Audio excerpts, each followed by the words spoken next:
The video clip is Kiki and Usher hugging, and he's serenading her, as he's done, by the way, several women. Darius says this. Kiki's baby daddy. It's the outfit, though. You're a mom. We live in a generation where a man of the family doesn't want the wife and mother to his kid to showcase booty cheeks. Number one, I don't even think Kiki liked this man. She was ready to be a mother. And I think Kiki got that. And I think now that she's gotten that, I don't think Kiki probably give a fuck about this man. I hope she doesn't. Sir, you were actually never that important to this billionaireess in the making, and then you got really beside yourself and really thought that you could say something to this woman who pays the bills. You got to pay the cost to be the boss, baby. I agree 100%. That's it. This was about the fact that she is sitting here canoodling with Mr. Usher Raymond. A man that you know is richer than you, a man that you know has more access than you. Speaking on family values and all these conservative ideals, you had a baby out of wedlock. Yeah. I hope she does break up with that, okay? You got boo. How about that?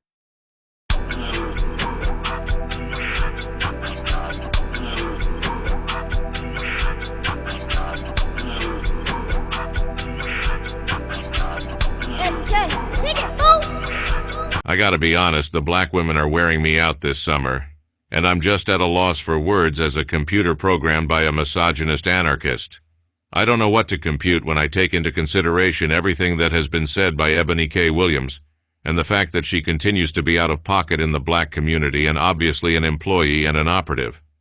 It's alternately infuriating and very sad and pathetic of this woman to keep pushing this narrative that she's been hell-bent on indoctrinating the black community with single-handedly. This woman sounds all kinds of butthurt and angry. She's obviously projecting her own situation onto an entire ethnic group, and considering that she's a public figure, this should be a point of contention for her employer, I believe Byron Allen.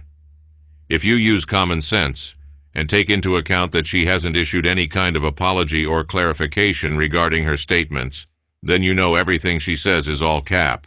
What's even more troubling is that black women have been positioned to be the leaders of our community, and even more blatantly today.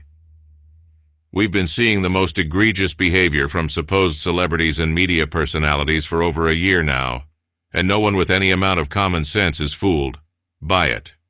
2024 is an election year, and the powers that be are out there to foment dissent and division amongst the genders in our ethnic community because they want the black women to be the dupes that they are and turn out in mass numbers to vote for the Democratic Party, which is promising nothing to the black community as usual, staying the course. Eboni K. Williams needs to be censored and implored to clarify her statements as a personal observation instead of scientific fact, which is implied whenever she speaks professionally. This woman is an attorney and nothing more. She does not have any psychological or scientific degrees and is unqualified to speak on what the future of the black community will be in this country. A responsible owner of the platform that she works on would obviously suspend and terminate her for doing what is bad for business, but it is a further indictment of the minority majority and their lackeys' opinion of black people as a whole in America 3K's inset. Eboni K. Williams is a sad, pathetic woman who is very lonely and comforts herself with whatever cash that she has in her bank account, toys and tangibles. She lies and tells herself and everyone else that financial and professional successes are all that matters, and that the organic and the spiritual is something to be cast off. No one interviewing her will press her about what it is that makes her so angry at the nuclear family construct.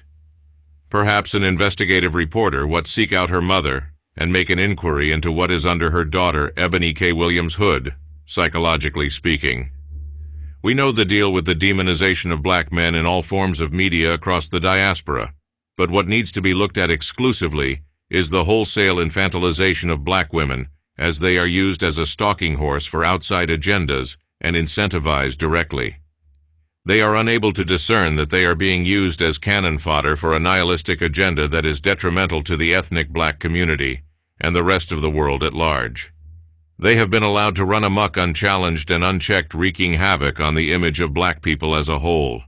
They are proliferating in groups and cliques working against the efforts of their people as a whole, men and women together, while considering themselves a separate ethnic group and race. They are the true agents of chaos, unfortunately. Eboni K. Williams is not the tip of the spear. She is only a small cog in a really big machine designed to make us powerless, enslaved and truly extinct as you know it. This is a clarion call to black men to seriously take a look at rebuilding our ethnic community outside of the influence of this supposed country.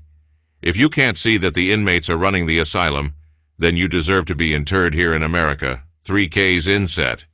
On the lower levels, I see the behavior of these women as a call for help which should be ignored. You have to be unapologetically masculine and selfish to a T, because that is the only way that anything's going to get better in our ethnic community. Let that already rotten fruit die on the vine where it belongs, unpacked and uneaten. Do not repeat Adam's mistake. These black women are truly Lot's wife. This has been an editorial from the Clapback 9000 and the Geek Underground. Oh yeah, before I forget, fuck you, Eboni K. Williams. This message has been paid for by the Dusties. Yes, the niggas you love to hate.